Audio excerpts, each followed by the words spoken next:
spotted something offering plates.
Thank you, Brenda.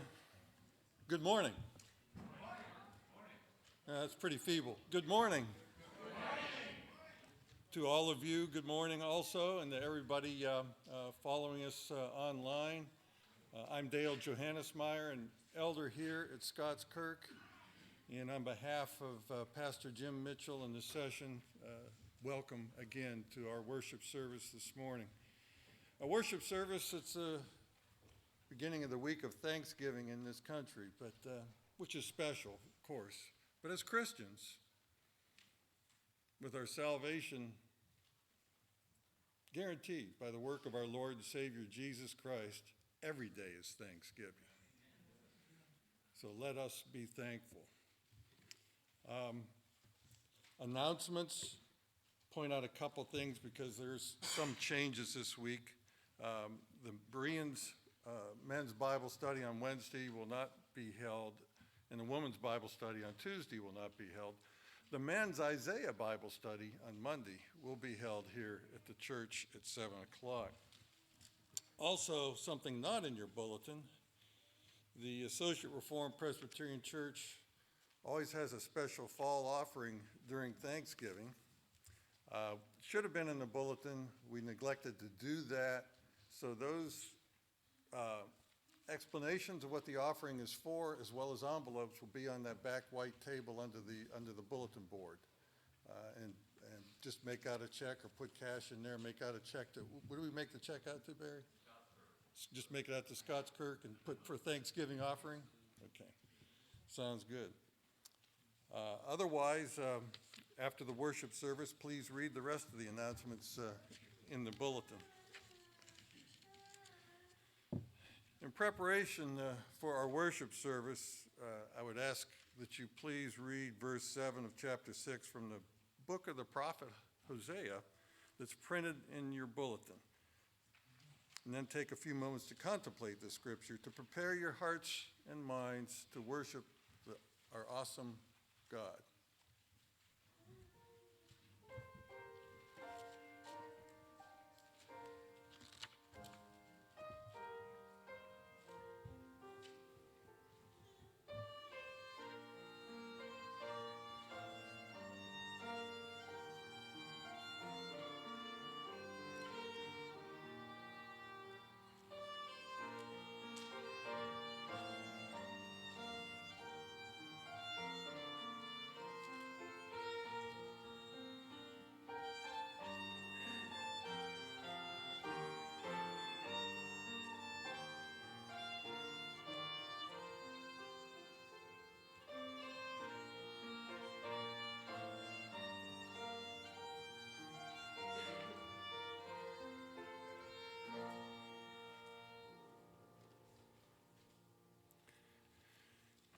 Our call to worship this morning is Psalm 8, a psalm of David, celebrating the majesty of God revealed in his supreme creation.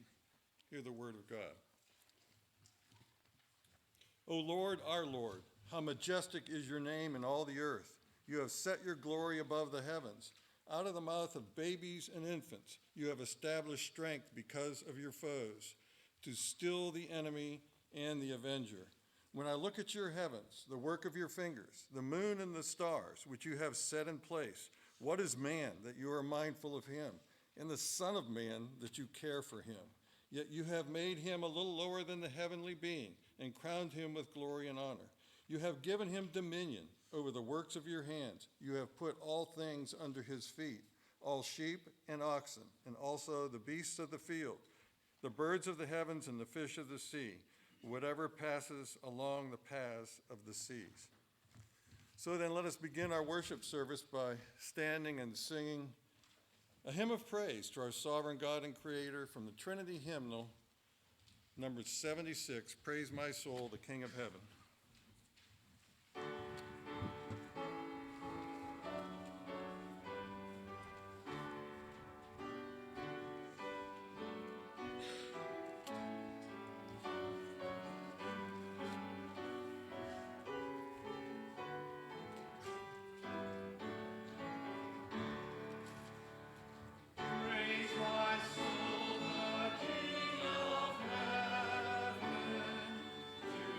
Is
Let us pray. Heavenly Father, this morning we seek to praise you and glorify you for the magnificence of your supreme creation, revealed in its created order and the majesty of humanity. We were created from the dust, and though we are creatures, we were made in your image and placed in the garden to keep it, work in it, and enjoy it. All that was required was obedience to you. Man did not obey. Adam sinned, and all mankind to come was corrupted. But Lord, you did not leave us to die in our sin. You had mercy on your chosen and sent your Son, Jesus Christ, to be the propitiation for our sin. Lord, we seek your presence here today and pray that this worship service will be acceptable to you and show our thankfulness for your majestic creation and abundant mercy and grace. We ask this in the name of our glorious Savior, Jesus Christ, who taught his disciples to pray, saying, Our Father, who art in heaven, hallowed be thy name. Thy kingdom come, thy will be done, on earth as it is in heaven. Give us this day our daily bread, and forgive us our debts, as we forgive our debtors. And lead us not into temptation, but deliver us from evil. For thine is the kingdom, and the power, and the glory forever. Amen. Please be seated.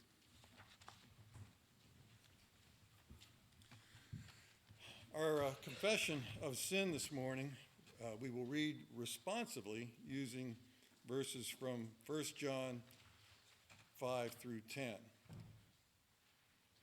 It's printed in your bulletin. This is the message we have heard from him and proclaimed to you, that God is light, and in him is no darkness at all. If we say we have fellowship with him while we walk in darkness, we lie and do not practice the truth. But if we walk in the light, as he is in the light, we have fellowship with one another, and the blood of Jesus, his Son, cleanses us from all sin. If we say we have no sin, we deceive ourselves, and the truth is not in us.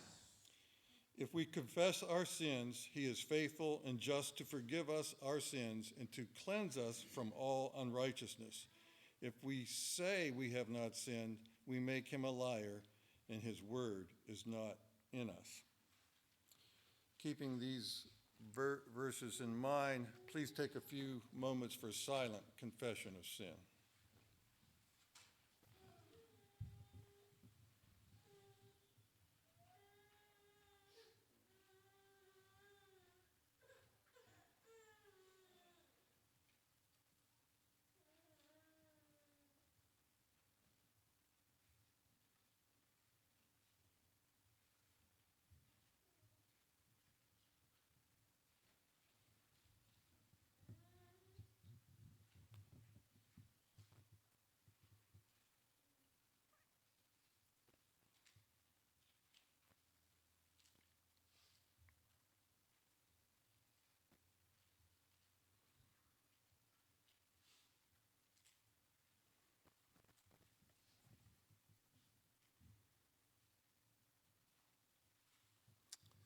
For our assurance of pardon this morning, I will read from 1 John chapter 2, verses 1 and 2. My little children, I am writing these things to you so that you may not sin. But if anyone does sin, we have an advocate with the Father, Jesus Christ the righteous. He is the propitiation for our sins, and not for ours only, but also for the sins of the whole world. Praise God. Please stand for our confession of faith, the Apostles' Creed. Let us read it together.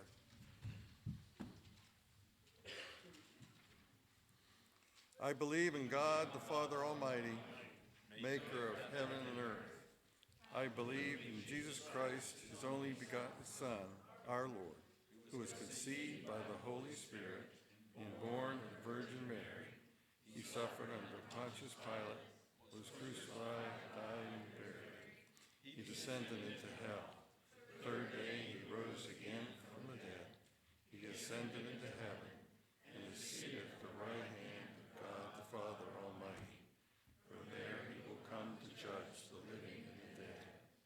I believe in the Holy Spirit, the Holy Catholic Church, the communion of saints, the forgiveness of sins, the resurrection of the body, and the life everlasting. Amen. Please be seated. It's time for our children's sermon. If they would come forward and meet with Elder Joel Reed.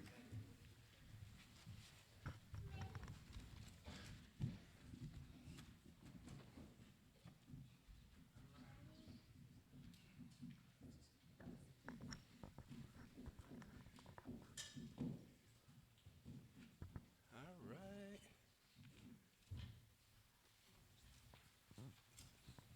Good morning. So we've been talking about Genesis, right? We talked about how God created everything in 6 days and rested on the seventh, right? Now we're going to talk about what happens in the garden with Adam and Eve, right?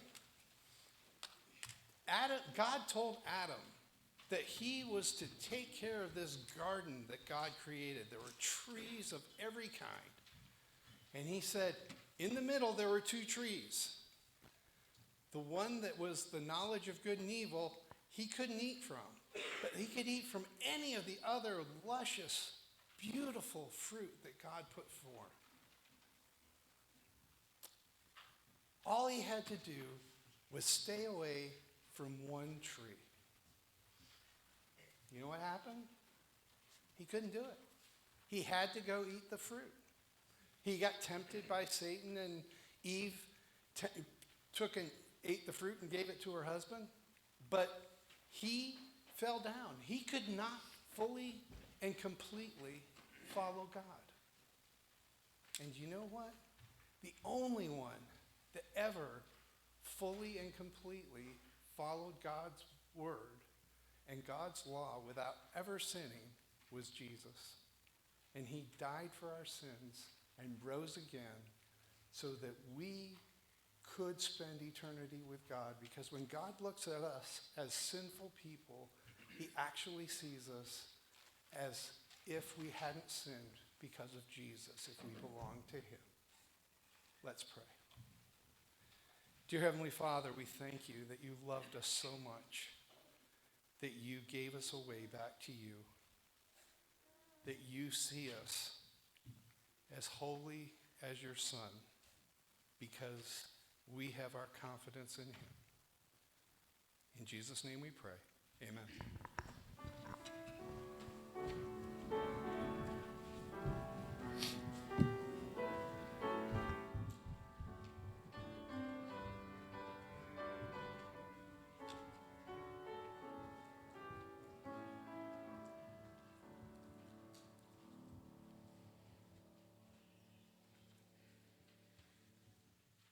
Thank you, Joel. And I'll ad-lib here in a second. We're truly blessed to have Pastor Mitchell preaching on the book of Genesis to give us a true expository preaching of the Word of God. It's been manipulated over time in recent years, and it's great to have Pastor Mitchell do that. We look forward to that. Our scripture reading this morning is from Romans 5. And these verses from the epistle of the Apostle Paul to the Romans begin with details of the implications of justification by grace alone, through faith alone. They finish with a theological elaboration of how Adam and Christ acted as representatives on behalf of mankind as covenantal heads. The condemnation of all came through the trespass of Adam. And through God's grace, justification and eternal life came through the perfect obedience of Jesus Christ. Hear the word of God. Therefore, since we have been justified by faith, we have peace with God through our Lord Jesus Christ. Through him we have also obtained access by faith into this grace in which we stand, and we rejoice in hope of the glory of God. Not only that, but we rejoice in our sufferings, knowing that suffering produces endurance, and endurance produces character, and character produces hope, and hope does not put us to shame, because God's love has been poured into our hearts through the Holy Spirit who has been given to us. For while we were still weak, at the right time, Christ died for the ungodly. For one will scarcely die for a righteous person, though perhaps for a good person one would dare even to die. But God shows his love for us, in that while we were still sinners, Christ died for us. Since therefore we have now been justified by his blood, much more shall we be saved by him from the wrath of God. For if while we were enemies we were reconciled to God by the death of his Son, much more now that we are reconciled shall we be saved by his life. More than that, we also rejoice in God through our Lord Jesus Christ, through whom we have now received reconciliation. Therefore, just as sin came into the world through one man, and death through sin, and so death spread to all men because all sinned. For sin indeed was in the world before the law was given, but sin is not counted where there is no law. Yet death reigned from Adam to Moses, even over those whose sinning was not like the transgression of Adam, who was a type of the one who was to come. But the free gift is not like the trespass. For if many died through one man's trespass, much more have the grace of God and the free gift by the grace of that one man, Jesus Christ, abounded for many. And the free gift is not like the result of that one man's sin. For the judgment following one trespass brought condemnation, but the free gift following many trespasses brought justification. For if, because of one man's trespass, death reigned through that one man, much more will those who receive the abundance of grace and the free gift of righteousness reign in life through the one man, Jesus Christ. Therefore, as one trespass led to condemnation for all men, so one act of righteousness leads to justification and life for all men. For as by the one man's disobedience the many were made sinners, so by the one man's obedience the many will be made righteous. Now the law came in to increase the trespass, but where sin increased, grace abounded all the more. So that as sin reigned in death, grace also might reign through righteousness, leading to eternal life through Jesus Christ our Lord. The grass withers, the flower fades, but the word of our God will stand forever. Amen.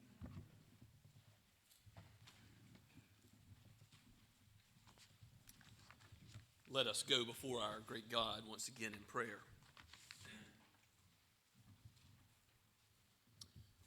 O loving and gracious, generous Heavenly Father, as we behold the beauty of the world that you have made, and we think about your sovereign power and majesty in bringing all things to the end of your glory, that you will bring this world back to that state in which you made it, good, very good indeed, where there is no more curse and all things will be made new. We take great comfort in walking through this world now as pilgrims going to a better land because you abide with your people. You are present with your church.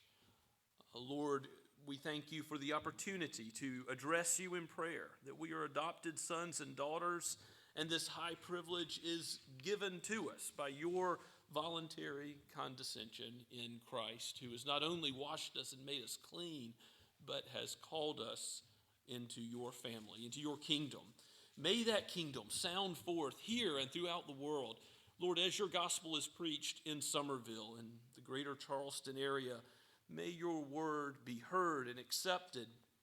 May those who have not yet come to know Christ believe and so be led by him as disciples all of their days. And Lord, may your Holy Spirit continue to sanctify by your word your people. We thank you for those gathered here. We know that you give us life and breath. You give us human relationships, and what a joy these things are. But you give us a relationship with you, our Creator. How blessed we are that you have spoken in your word. You've told us about the beginning and even now the days in which we live. You've told us about ourselves, and you are telling us also about the future to which all things are headed. We thank you for your sovereign rule over all of human history. And so we look to you with confidence, asking that you would also, as your gospel goes to foreign lands, that you would bring in every nation, tongue, and tribe. Bring in all those who are your sheep from every people.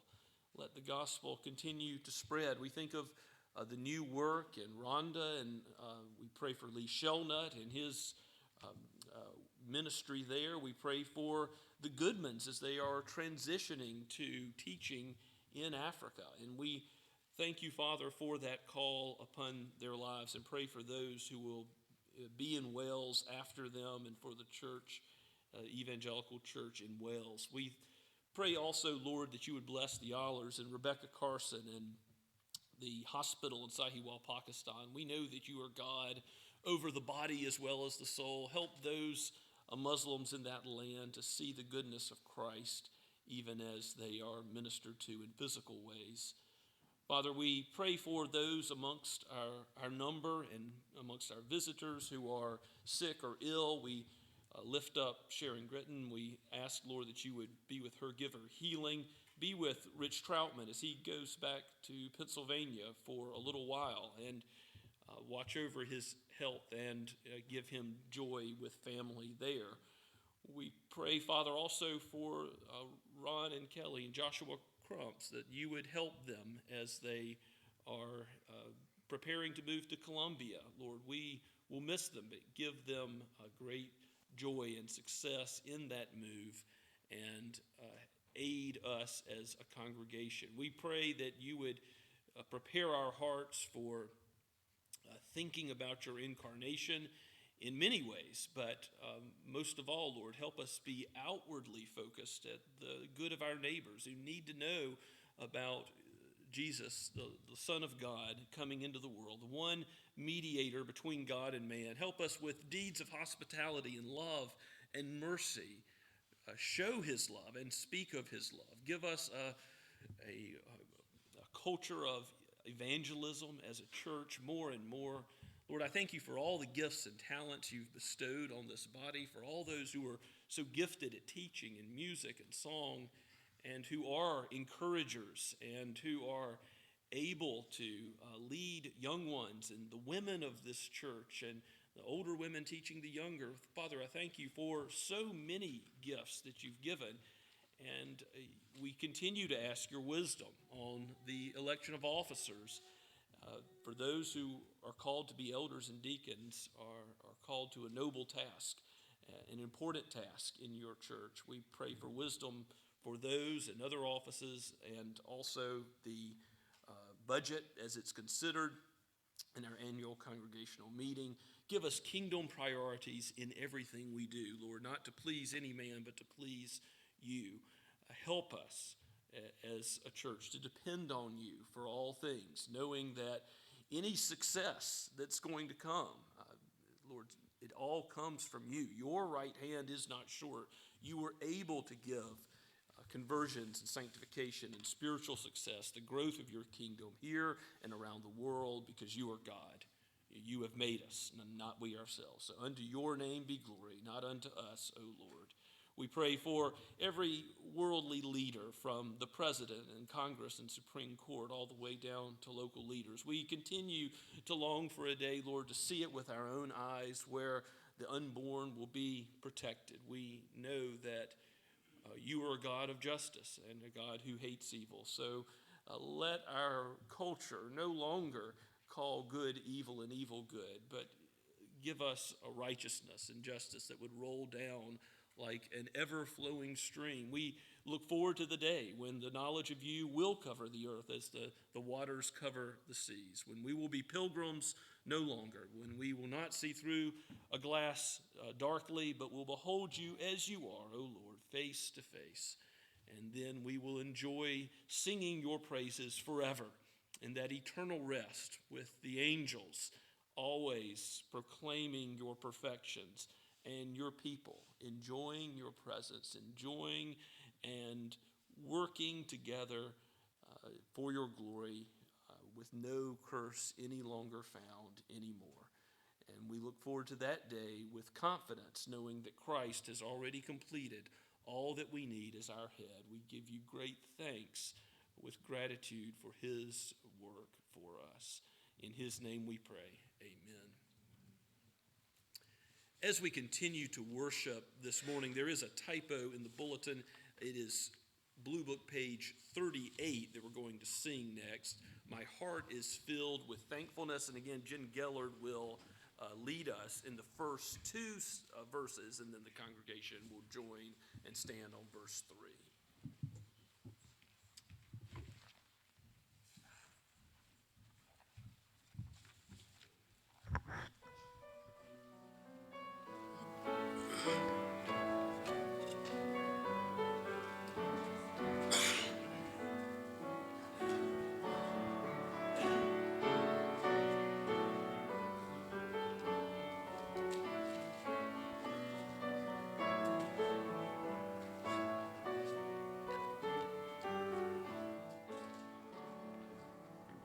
My heart is filled with thankfulness to him who bore my pain, who plumbed the depths of my disgrace and gave me life again, who crushed my curse of sinfulness and clothed me in his light, and wrote his law of righteousness with power upon my heart.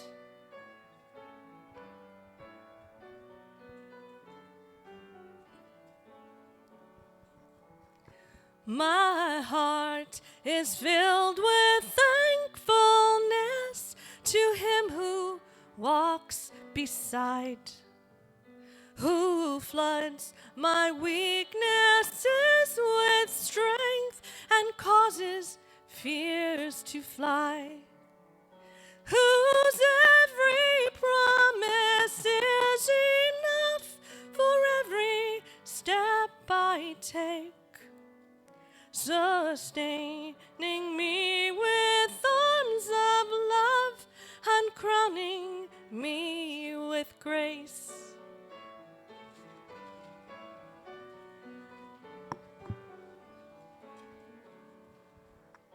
My heart is filled with thankfulness to him who reigns above, whose wisdom is my perfect peace, whose every thought is love. For every day I have on earth is given by the King. So I will give my life, my all, to love and follow him.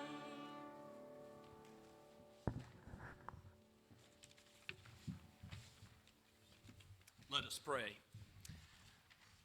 O God of all the world, you own the cattle on 1,000 hills. This world is yours and everything in it, even our very lives. You have made us stewards, but for a little while. So take us, dust of the earth though we are, and use us for your mighty purposes. Take these jars of clay and fill us with your kingdom promises, that we might go out and proclaim the gospel by both our very lives and the use of our gifts and talents and the use of our treasure now. As we give these tithes and offerings, Lord, bless them to see the extension of your kingdom here on the earth. We pray in Jesus' name, amen.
Please be seated and take your copy of God's Word and turn with me to Genesis chapter 2. So far, we've seen God create the heavens and the earth in the space of 6 days, and all very good. And then he's rested on the Sabbath day, and that was in the first few verses of chapter 2. And now we come upon verse 4, and this morning we'll go all the way down to verse 17. Some will say it looks like a whole nother creation account. In fact, that's what many secular critical scholars will tell you, that naively, perhaps written by a second author, but naively arranged beside the first creation account, you've got a contradictory story of how God created the heavens and the earth. But I think that's a bit silly, and to think that the people of God were so clueless as to put these side by side when they had differences really doesn't show the depth of the Scripture and what it's teaching us here. It's not contradicting, but rather zooming in and showing us a different focus, yes, on the creation of man, male and female, that God has already explained that he did on the sixth day, primarily mankind, their role in the garden. But we're also going to see next week, Lord willing, the institution of marriage, all of that having to do with mankind, and the naming of the animals also on the sixth day. But there's some reference to what happened earlier with plant life in this account. So as we read it, think about it as recapitulating, zooming in so that we have, instead of just the high and majestic discussion in chapter 1 of how God spoke and it was, and by the word of his power, he showed himself to be the mighty creator. Now it's showing his intimacy with his creation, about how he breathes life into man and cares for man, male and female, made in his image. Let's give our attention to God's word. Again, this is penned by Moses and breathed out by God the Holy Spirit for each of us today. These are the generations of the heavens and the earth when they were created in the day that the Lord God made the earth and the heavens, when no bush of the field was yet in the land, and no small plant of the field had yet sprung up. For the Lord God had not caused it to rain on the land, and there was no man to work the ground. And a mist was going up from the land and was watering the whole face of the ground. Then the Lord God formed the man of dust from the ground and breathed into his nostrils the breath of life. And the man became a living creature. And the Lord God planted a garden in Eden in the east, and there he put the man whom he had formed. And out of the ground the Lord God made to spring up every tree that is pleasant to the sight and good for food. And the tree of life was in the midst of the garden, and the tree of the knowledge of good and evil. A river flowed out of Eden to water the garden, and there it divided and became 4 rivers. The name of the first is Pishon, the one that flowed around the whole land of Havilah, where there is gold. And the gold of that land is good. Bdellium and onyx stone are there. The name of the second river is Gihon. It is the one that flowed around the whole land of Cush. And the name of the third river is the Tigris, which flows east of Assyria. And the fourth river is the Euphrates. The Lord God took the man and put him in the Garden of Eden to work it and keep it. And the Lord God commanded the man, saying, "You must surely eat of every tree of the garden, but of the tree of the knowledge of good and evil you shall not eat. For in the day that you eat of it, you shall surely die." Let's pray together. O Holy Spirit, give us understanding of this text so that we can understand our origin as human beings, so that we can understand your great care and your great condescension from the heavens to reveal yourself to us, to be present with us, and ultimately to reverse the curse and save us through the Lord Jesus Christ, the great covenant keeper and King of the kingdom. We pray in his holy name. Amen. So, the Garden of Eden, where is it? You hear all of this description of the beauty of it, and you see that there's 4 rivers mentioned. Two of them we simply don't know what they are, the Pishon and the Gihon, verses 10 and 13. But the Tigris and the Euphrates, verse 14, we know. And if you look at these on a map, you'll see modern-day Iraq gives you a couple of choices about approximately where the Garden of Eden could have been. But that's all assuming a world with rivers as we know them now. Of course, there's a worldwide flood that happens after this. And we know rivers can change their course even without a worldwide flood. How much more could a flood affect where they run? So the bottom line is no one knows. We don't know where the Garden of Paradise was, where our first father and mother dwelt. But they dwelt in perfection. They dwelt with no lack at all. They dwelt with God's generous abundance all around them. And yes, we're going to get to that one command, to avoid that one tree. But first of all, see that they've got every other tree. See what God has given them in this place. As we're given this account of how God specially cared for man and woman, we're told that as there's a mist rising to water the face of the earth, that is when God, verse 7, formed the man of dust to remind us that even though we're in his image, we're from humble origins. And the Hebrew word for man, Adam, is the way it sounds, Adam. And then the Hebrew word for ground is Adamah. So you see the play on words even in this text, that Adam is from the ground. The Lord formed the man of the dust of the ground and breathed into his nostrils the breath of life. What causes life? God causes life by his mighty power. But you also see his tenderness and care in the way that this comes about. And you see immediately following God making Adam a living creature in verse 7. In verse 8, we see that God plants a garden. God plants a garden in Eden. So we read later it's the Garden of Eden, but Professor John Currid notes that this is probably showing us that the place is a broader scope than the garden. So it's given a particular spot within Eden, and that's where man is given a role to tend it, to be the gardener. Now later in Genesis chapter 3, after the fall, there's going to be thorns and thistles, the sweat of the brow. Work is going to become hard. But work is not yet hard. Pre-fall, man is designed for work. Man is given the privilege of gardening. I used to think that gardening was a bit of a curse when I was a kid because it is hard sometimes.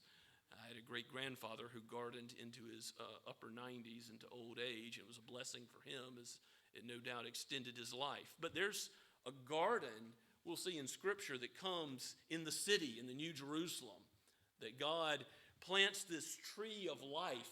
We don't see it throughout all the Scripture, but it reappears again at the very end of Scripture in the new heavens and new earth, right in the middle of the city. So there's an interesting aspect of this work that God gives to Adam that will be with us forever in the new heavens and new earth, where there will be no more curse. There will still be gardening, but it will be without pain, without shed tears.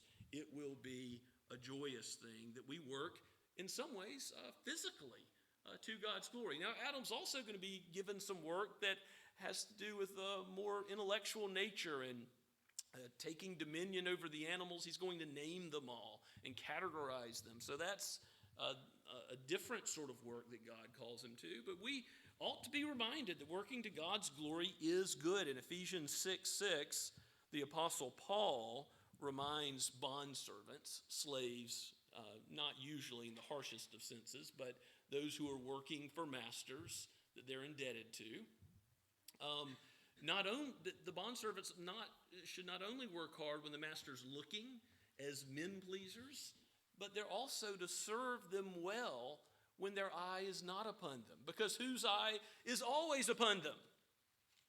The Lord God, whose face we live before. And Adam and Eve knew that in the garden. Certainly, we ought to remember that today. But Adam and Eve were acutely aware of the presence of God in the garden because there was no lack, there was only abundance, there was no fault, there was no bent of their will as our wills are bent towards evil. We're going to talk about how Adam was our representative head as he takes on this command by God not to eat of one tree. And I know sometimes we don't like that idea of somebody else representing us who perhaps we don't want. Sometimes that comes up in marriage counseling. Someone doesn't like the husband making a decision. Someone doesn't like an elder in a church situation making a decision for others. It can come up in the civil sphere, of course. And yet, Adam was our representative. We're going to find that even though that is negative for us as mankind, it's good that Christ is also our representative. Christ represents us in salvation. But Adam is in a much better spot than any of us ever could be in receiving the command not to eat of the tree of the knowledge of good and evil, because he has no inclination of his will towards evil. Yes, he was able to sin and break the commandment that God had given him, the one commandment to obey. But at the same time, he was not given that inborn nature of sin. He was created good. He was created upright. Ecclesiastes chapter 7 says, God made man upright, even though after Adam's fall, we've sought out every opportunity to go astray. God has planted a garden for Adam to work and to do his bidding in, but he has given him one command, to not eat of the tree of the knowledge of good and evil. This is called the covenant of works by most. That it is a covenant is fairly obvious. If you go to Hosea chapter 6, verse 7, I think it's worth looking at. The prophet Hosea refers to the disobedience of Adam, which we know is coming, as covenant disobedience. Look at what the text says. But like Adam, they transgressed, they referring to Israel. But like Adam, they transgressed the covenant. There they dealt faithlessly with me.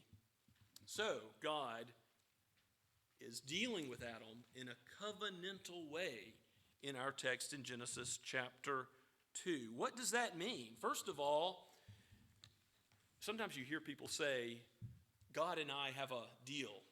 You don't bargain with God. I promise you, you don't have any deals that you struck with God. God makes the terms of the covenant. He's the sovereign who comes, and the vassal. In the ancient Near East, this is something that kings would do, and those under them would say, okay, I accept the terms of the covenant. Now, God is putting himself out there in some of the covenants as we see the covenants unfold through Scripture. We're going to see in the covenant of Noah, in the covenant with Abraham, and then later on with Moses, and then with David, and then there's the new covenant promises, and the new covenant comes. As the covenants of God's grace unfold, and we see his generosity blossom throughout the Old Testament and then the new, and the realities come with Christ and the new. As we see all of that happen, we find that God gives his own word, his own promise about how he will save mankind. And so we can count on God to keep his end of the covenant.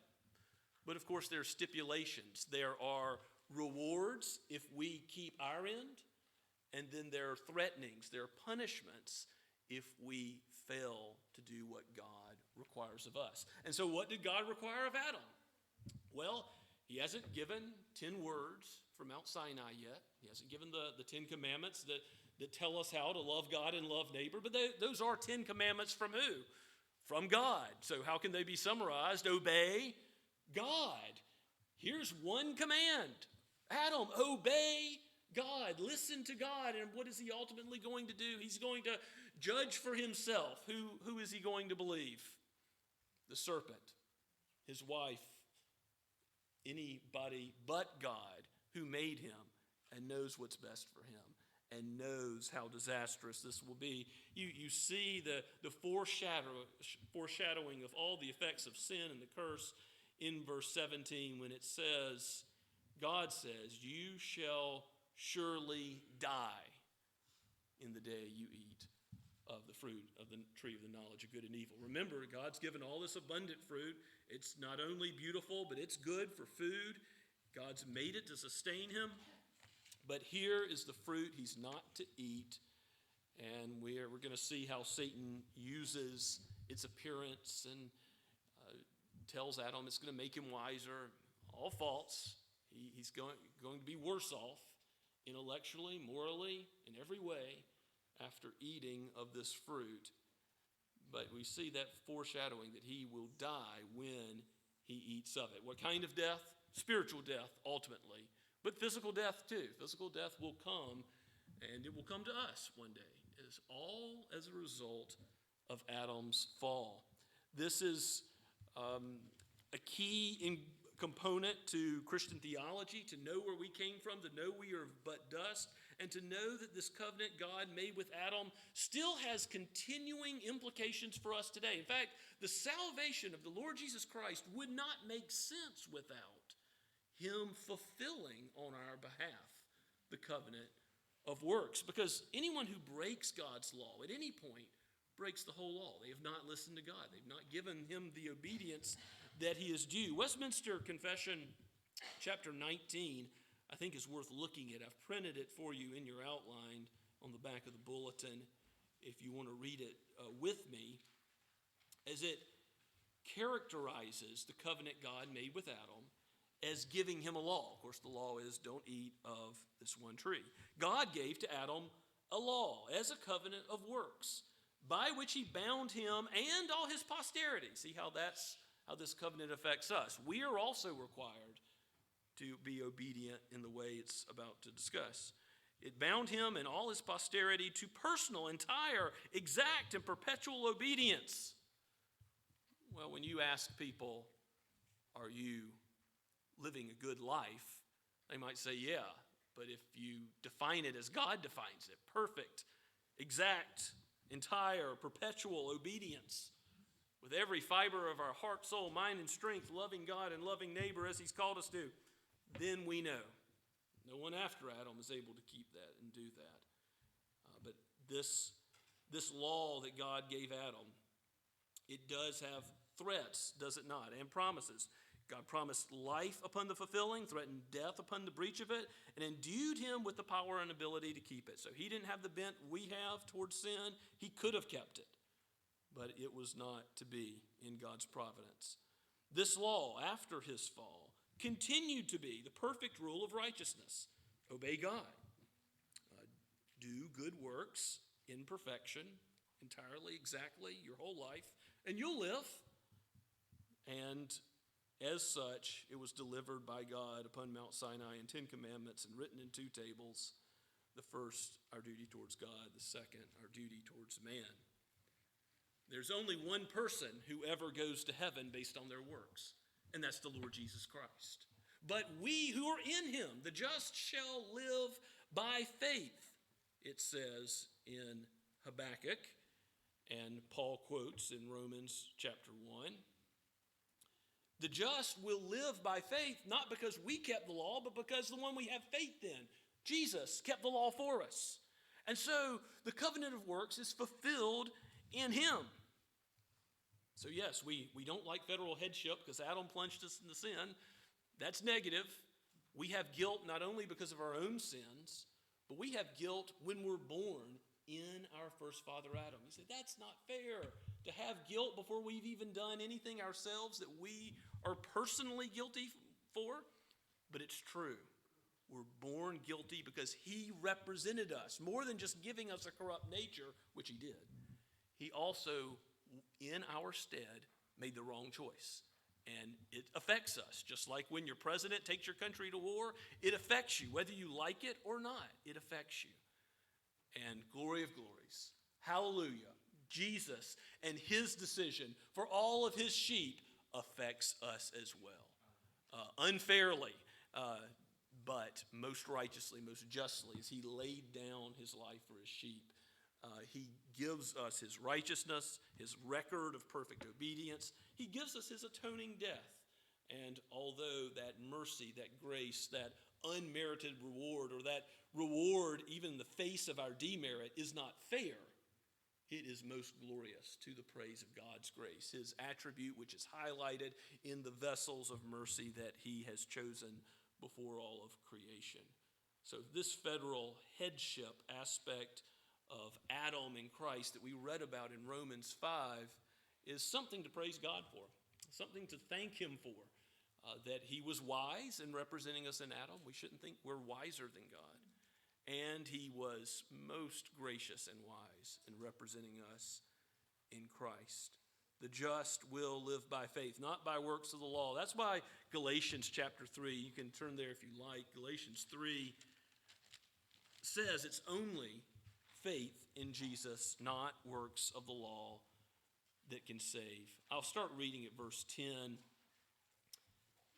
As Paul is expounding on the gospel, remember those in the church in Galatia were corrupting the gospel. So he's pounding in, what is the gospel, salvation in Christ all about?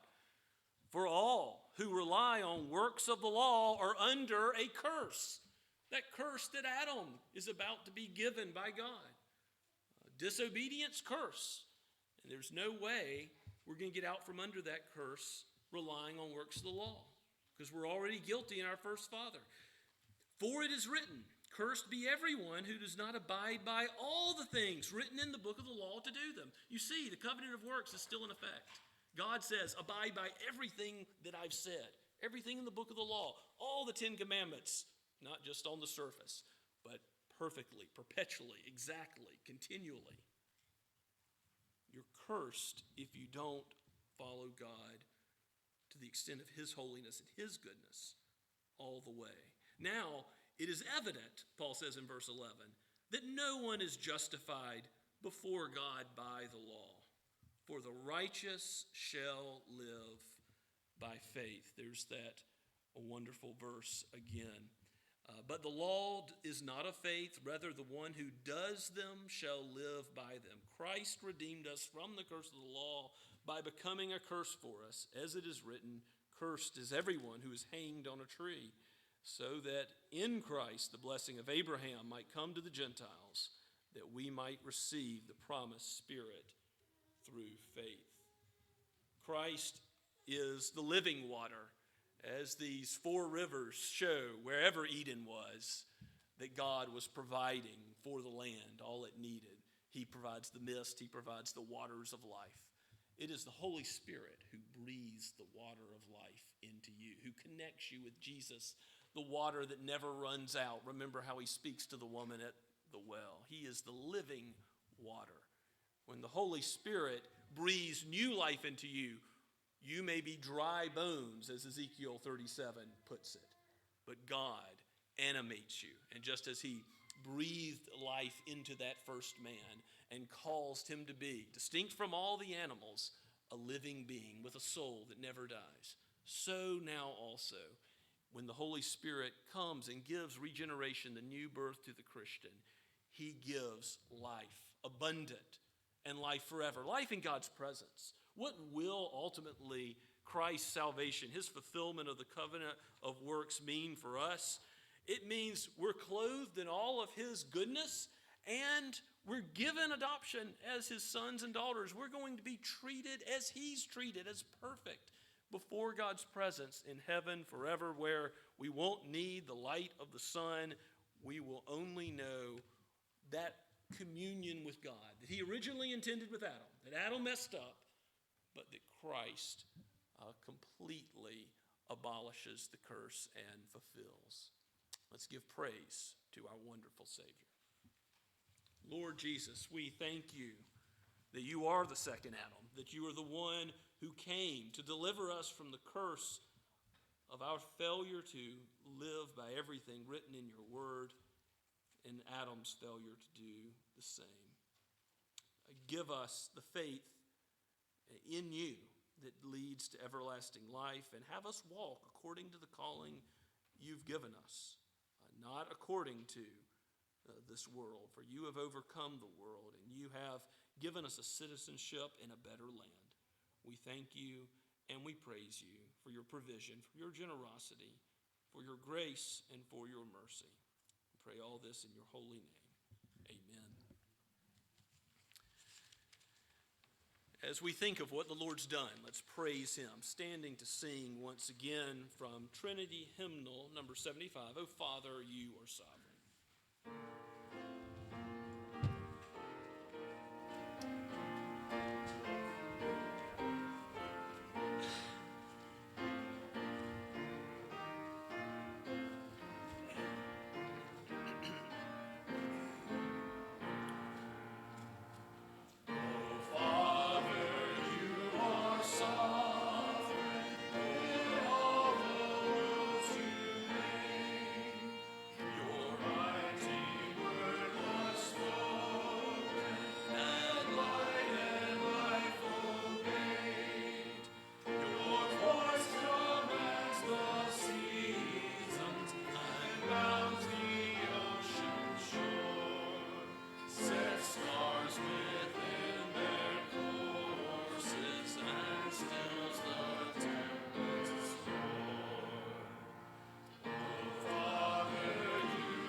Now to him who is able to do far more abundantly than all we ask or think, according to the power at work within us, to him be glory in the church and in Christ Jesus throughout all generations, forever and ever. Amen.